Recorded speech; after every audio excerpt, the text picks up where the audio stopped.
Assalamualaikum warahmatullahi taala wabarakatuh. Waalaikumsalam warahmatullahi wabarakatuh. Alhamdulillah berjumpa lagi dengan saya Khalifah Haji Muhammad Suhadi Al-Walidin di dalam channel Buya Pasaman Timur pada Makom Majelis Zikir Ma'rifatullah. Yang pada kesempatan kali ini alhamdulillah kami beserta saudara dari jemaah yang merupakan grup murid 2 pada kajian tauhid di Majelis Zikir Ma'rifatullah ini ingin juga menanyakan beberapa hal yang kajian tentang tauhid. Sebelumnya marilah kita sapa dulu guru mursyid kita.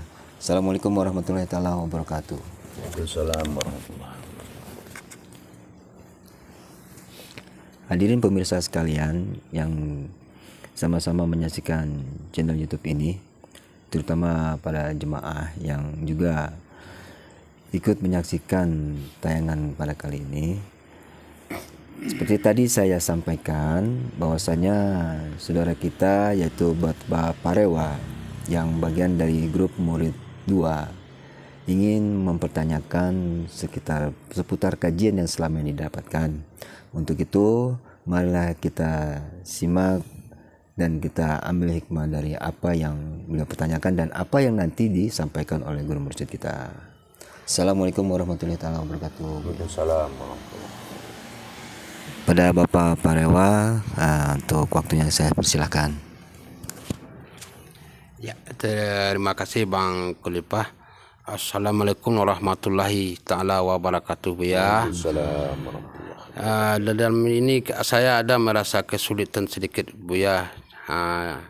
Di dalam kita mempelajari ilmu tauhid, kita kenal dengan istilah kata ada 3 perkara, Buya.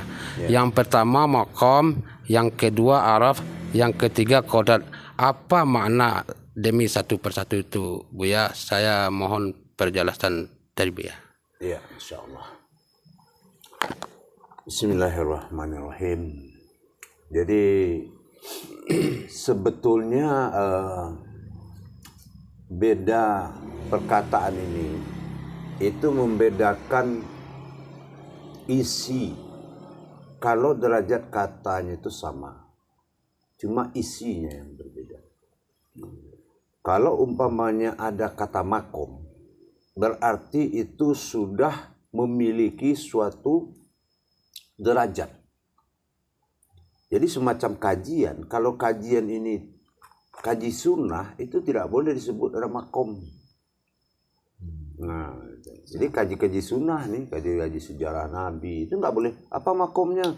Makom sejarah Nabi, ya itu nggak boleh. Nah, jadi itu makom itu sudah ada kodrat ilmunya.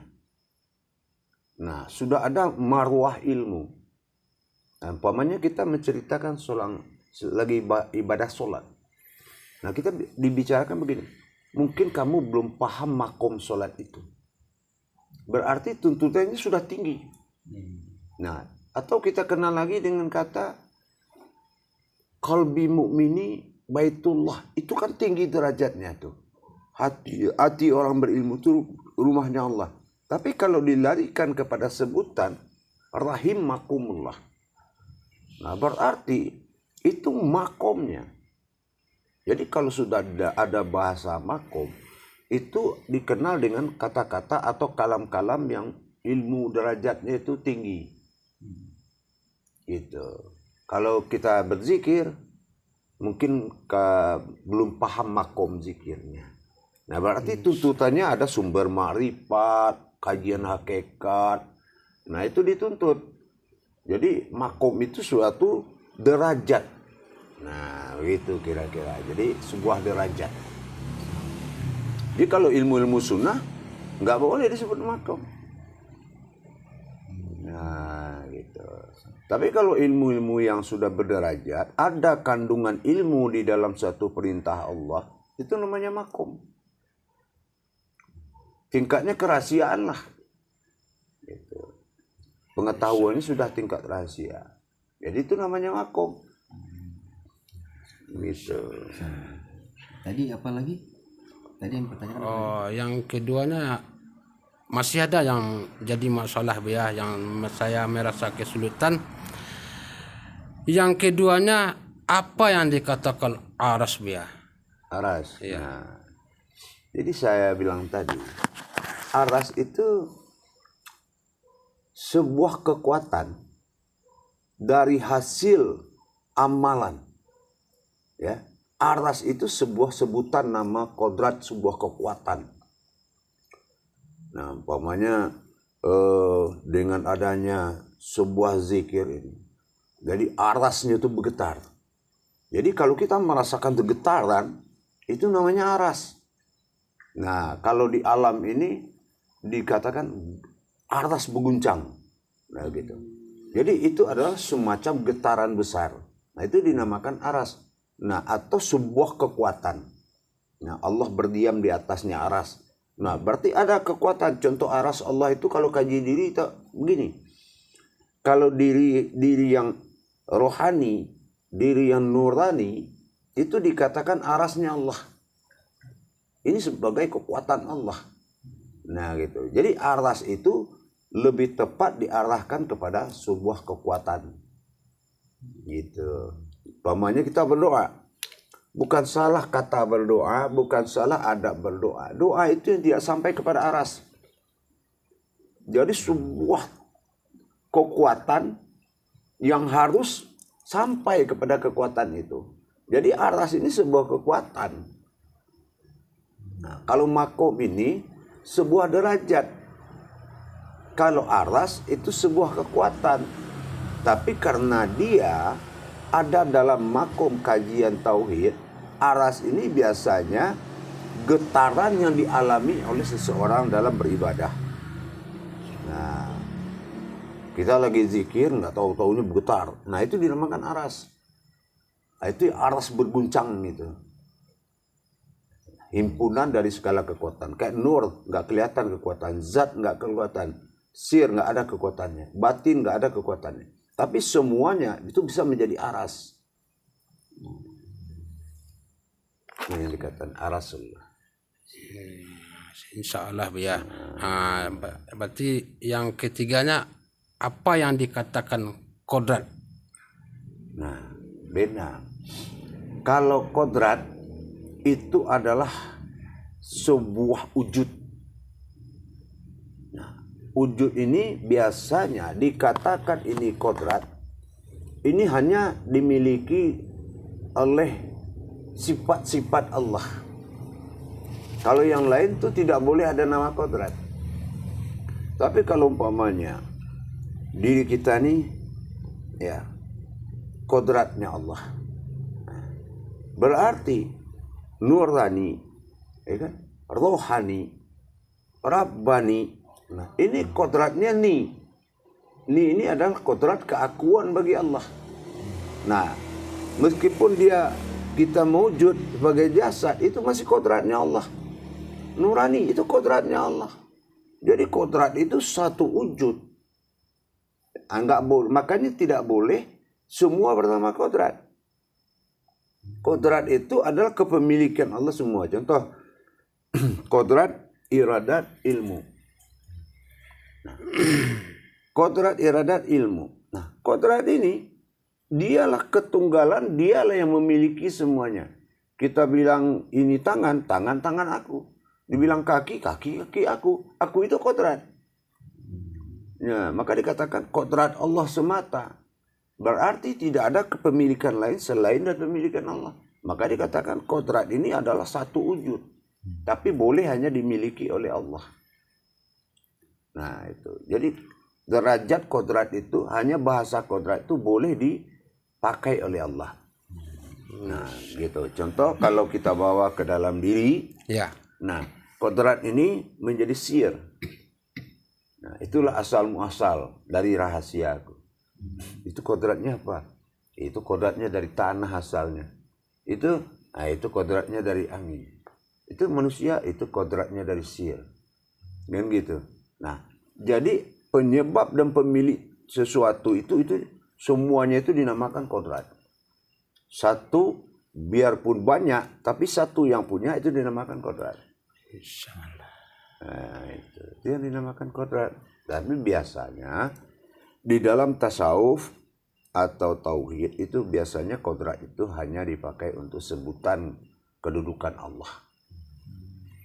Insya Allah. Tadi nggak salah saya menyimak dengan kata-kata Buya ada nurani, rohani, rabbani. Apa hikmahnya ke tubuh kita Buya? Mohon penjelasan. Pertama dia diikat oleh kata ni. Ni itu pemilikan aku bagi Allah. Ya, bahasanya. Pemilikan ni. Inani. Allah menyebut dirinya itu ni itu. Inani. Nah, jadi kalau dia katakan izzatullah. Ya kan? Nah, berarti ini yang menjadi rohani. Artinya batang tubuh Muhammad itu adalah zat bagi Allah. Nah, itu dinamakan rohani. Jadi Muhammad ini adalah rohaninya. Jadi kalau kita lihat syahadat Rasulullah berarti benar. Muhammad ini rohnya Rasulullah. Rohnya Allah. Rohnya Allah itu yang dikatakan dengan Rasulullah. Nah begitu. Itu makanya rohani. Itu rohku. Nurani. Nah inilah awal kehidupan. Karena semua ruh itu berasal dari nurani. Maka dia pegang jasad.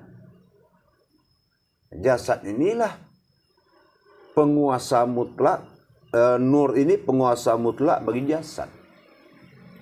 Nah, itu kodratnya siapa? Kodratnya Allah. Gitu. Insya Allah. Jadi begitu tuh penguasaan tadi. Tapi, kalau dia dikembangkan aras ini, kan tadi itu 3 makom. Kalau dia kembangkan aras ini dia memiliki 3 kodrat lagi. Aras, kudsi, keramat. Dengan kekuatanku, maka lahirlah kekuasaanku, serta terjadilah keajaibanku. Inilah arasullah, kudsi Allah, wala karamatullah. Nah, itu kalau aras. Insya Allah. Ya. Nah, kalau dia kodrat, berarti ada lagi 3 pasangannya. Kodrat, iradat, ilmu.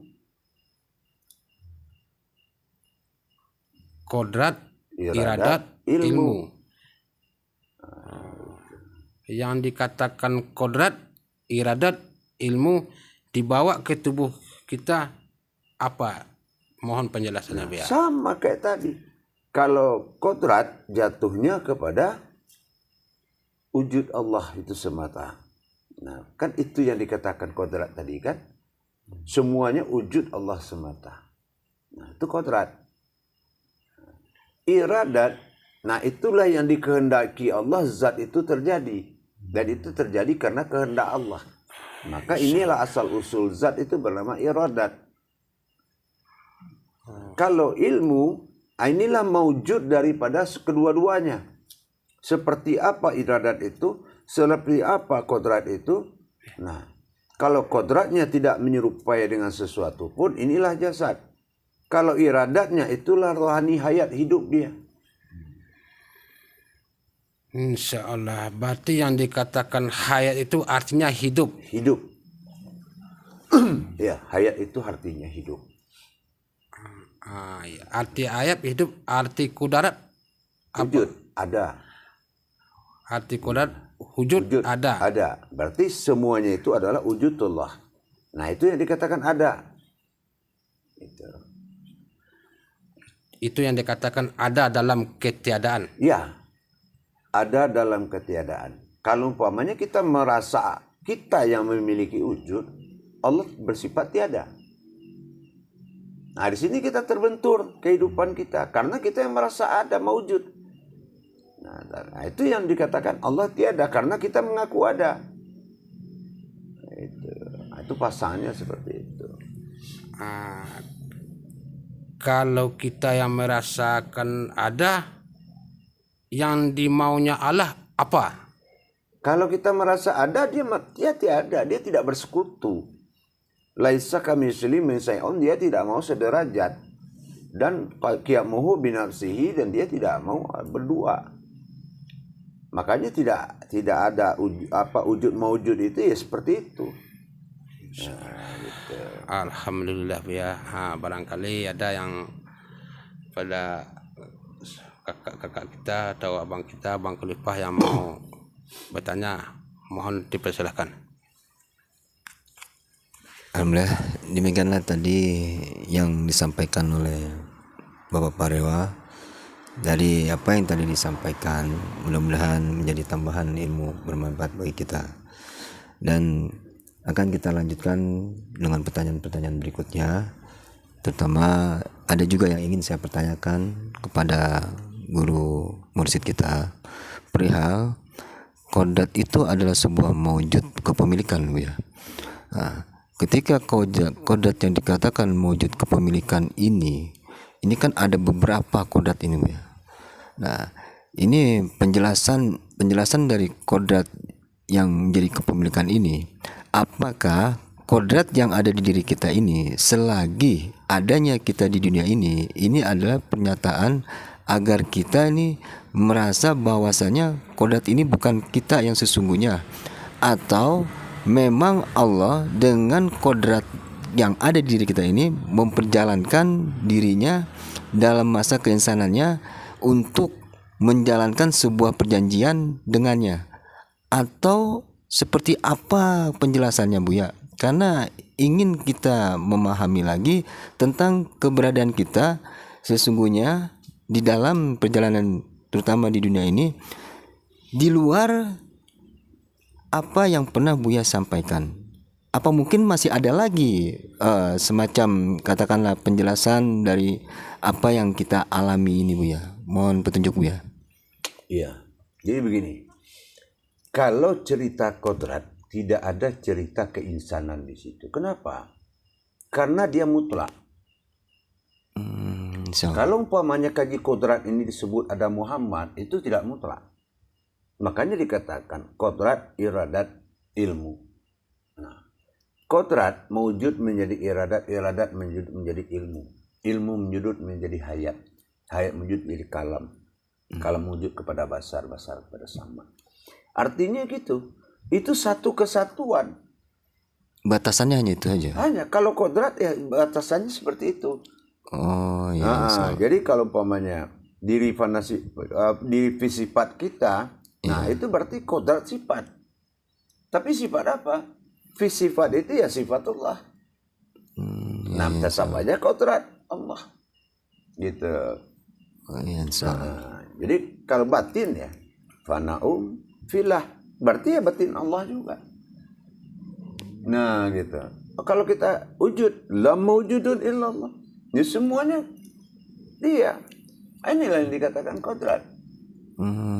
Kalau kita bahas kekaji diri, terkadang kan kita nih masih belum, katakanlah belum bisa memahami antara kaitan yang seperti yang Buya sampaikan tadi, karena mungkin nyambung dengan apa yang dipertanyakan oleh Pak Parewa ini, tidak memahaminya. Salah satunya tidak memahaminya tentang istilah yang tadi dipertanyakan, juga mungkin keterbatasannya pemahaman selama ini. Ya, mudah-mudahan selama kita belajar kita lebih bisa memahami dan banyak yang bisa didapat dari apa yang Buya sampaikan selama ini.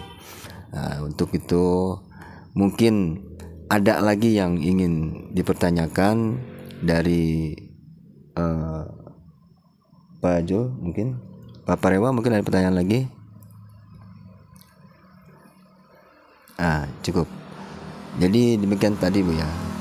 Yang intinya selama kita belajar ini, Bu ya, seperti tadi yang saya sampaikan, banyak yang belum kita pahami juga dan keterkaitannya, Bu ya. Tapi ada yang ingin juga saya tanyakan kembali. Sebenarnya pada kenyataan sesungguhnya, apakah kodrat ini lebih spesifikasinya terbagi-bagi atau hanya dikatakan satu wujud sebuah kenyataan atau gimana nih Buya? Agak bingung nih Buya. Ya, makanya kalau kita bicara kodrat, artinya kan itu sumber, ya. Kalau kita bicara soal makom, kodrat, aras, itu semuanya sumber, tapi tidak merubah kajian wujud. Apa artinya? Kalau makom adalah sir batin pada wujud pada dalam kolbi. Kalau dikatakan kodrat adalah mewujud pada sifat Allah pada Muhammad. Kalau dikatakan makom, Adam bersifat menyembunyikan Allah. Nah itu aras. Yang digerakkan aras Adam itu adalah arasullah. Yang digerakkan Muhammad Qudsi Allah. Ya kan gitu. Nah, dan yang terjadi itu adalah karamatullah. Nah gitu. Jadi adanya situ arasullah Qudsi Allah wala karamatullah. Nah gitu. Jadi kalau kita cari makom, itulah makomullah. Itulah alam azali atau alam fisifat atau azali lah pada qalbi kita. Itu makomullah. Dan dari makom lahirlah suatu kodrat. Mana yang kodrat awal bagi Allah? Bernama zat, yaitu mewujud bernama rohani berasma Muhammad. Nah, terus mana yang dikatakan aras? Itulah laum mahfuznya Allah. Laum mahfuznya Allah itu adalah Adam. Itulah kalau mau melihat Allah, melihat Muhammad, lihat Adam. Alhamdulillah. Ini Buya yang saya harapkan sebenarnya.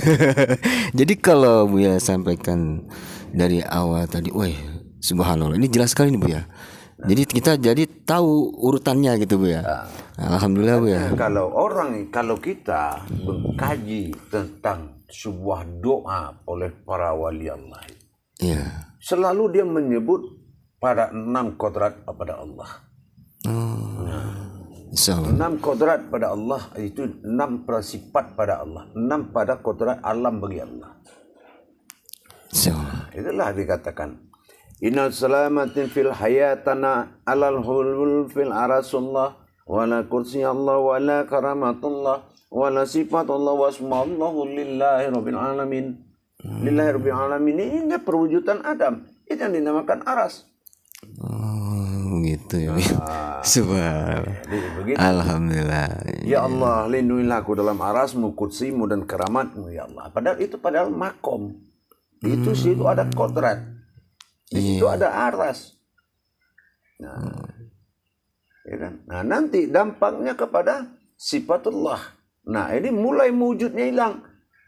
Yang tadi menjadi sifat dia, sifatullah. Wasmallah menjadi sebutan dia.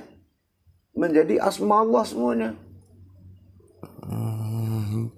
Jadi itu seperti proses gitu ya, dikatakan bisa dikatakan proses gitu ya. Proses kan ya? Proses. Jadi jelas gitu kelihatannya gitu.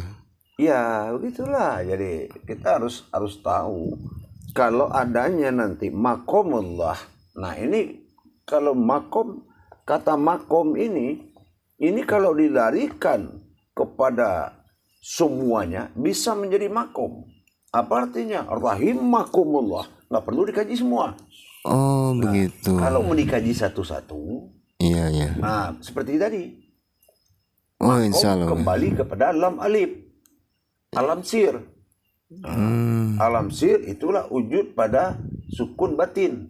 Iya, insya Allah. Ya kan?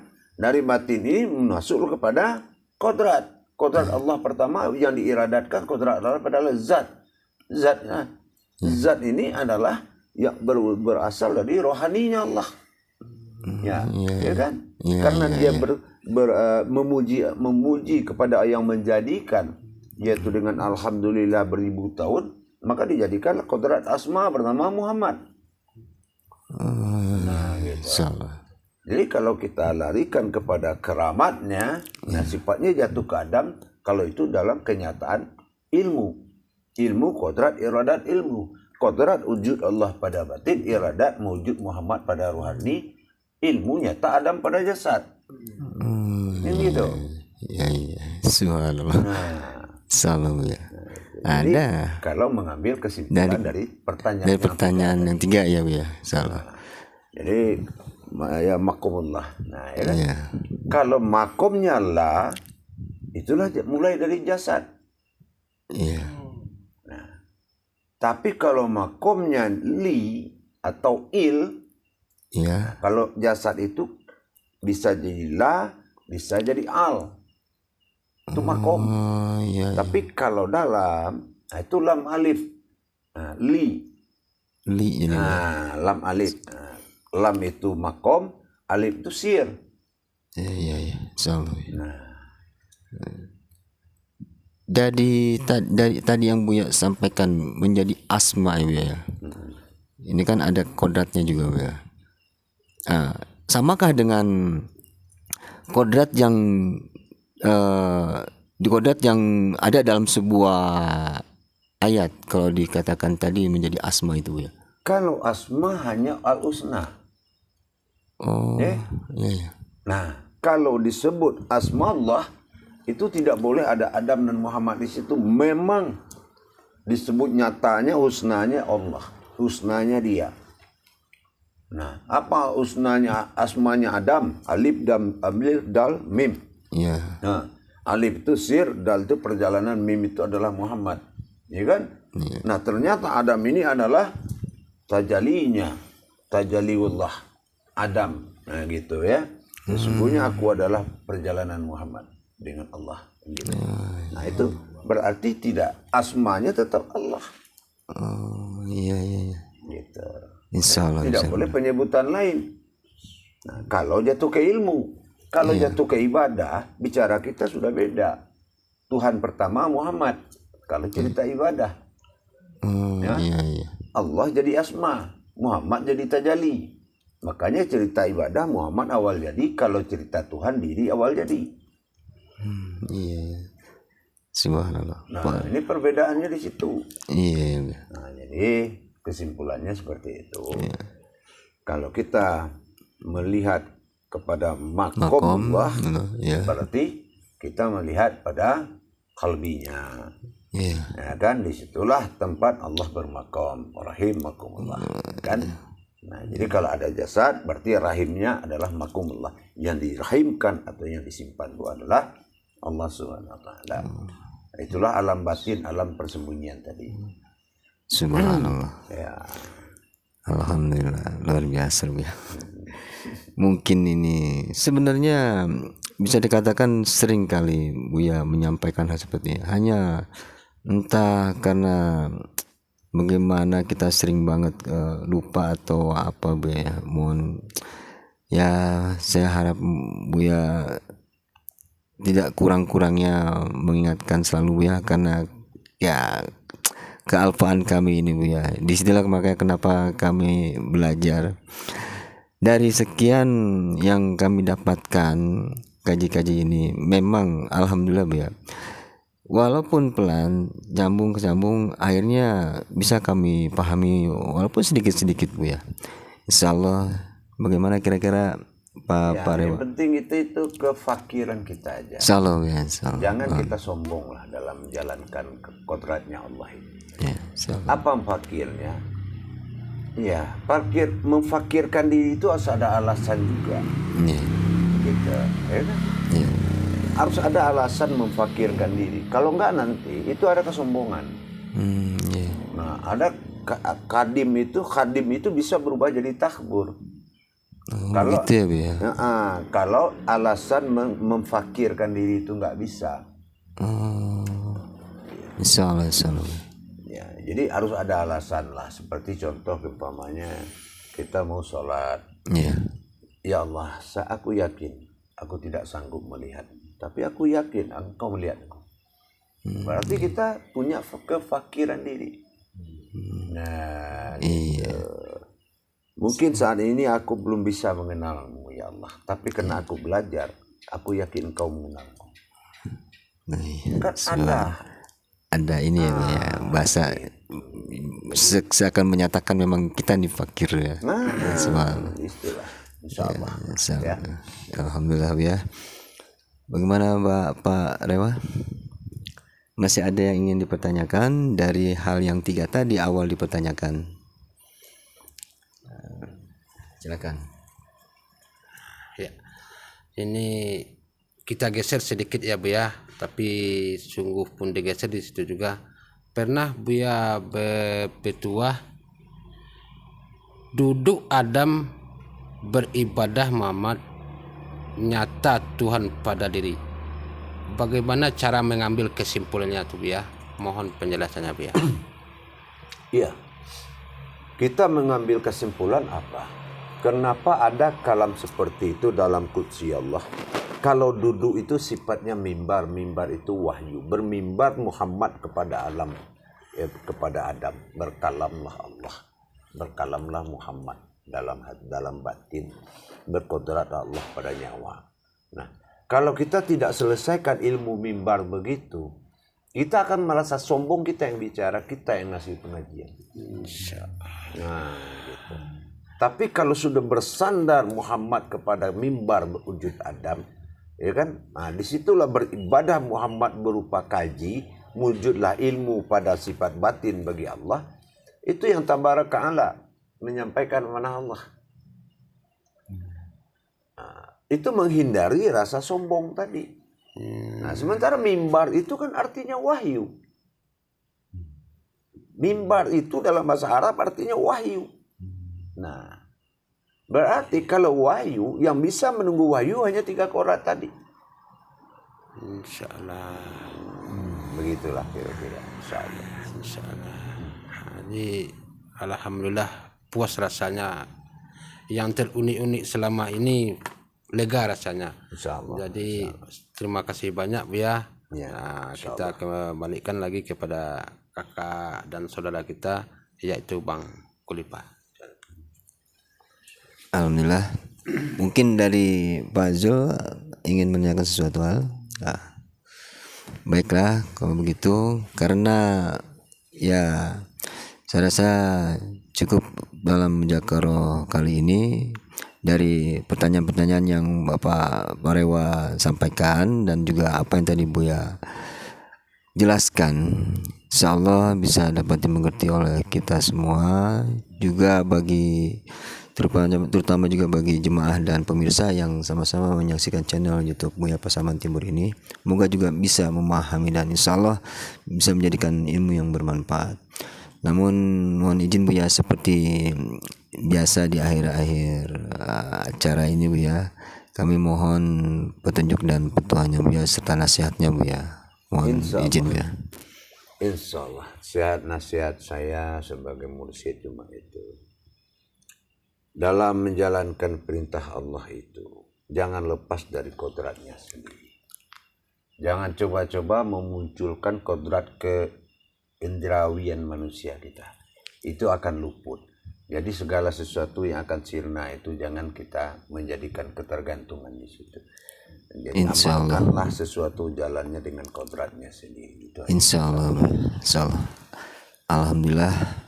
Demikianlah tadi para pemirsa dan jemaah sekalian yang sama-sama menyaksikan channel YouTube Buya Pasaman Timur, yang tadi baru saja disampaikan oleh guru mursyid kita nasihat yang memang sangat berarti sekali, dimana inilah modal kita saat beribadah kepada Allah. Disinilah kita memahami bagaimana caranya beribadah dengan yang hak bagi Allah. Jadi demikianlah tayangan pada kesempatan kali ini. Saya Kalpasati Haji Muhammad Swadi Al-Walidin. Mohon maaf apabila ada kurang dan salah kata. Billahi taufiq wal hidayah. Wassalamualaikum warahmatullahi wabarakatuh. Waalaikumsalam warahmatullahi wabarakatuh.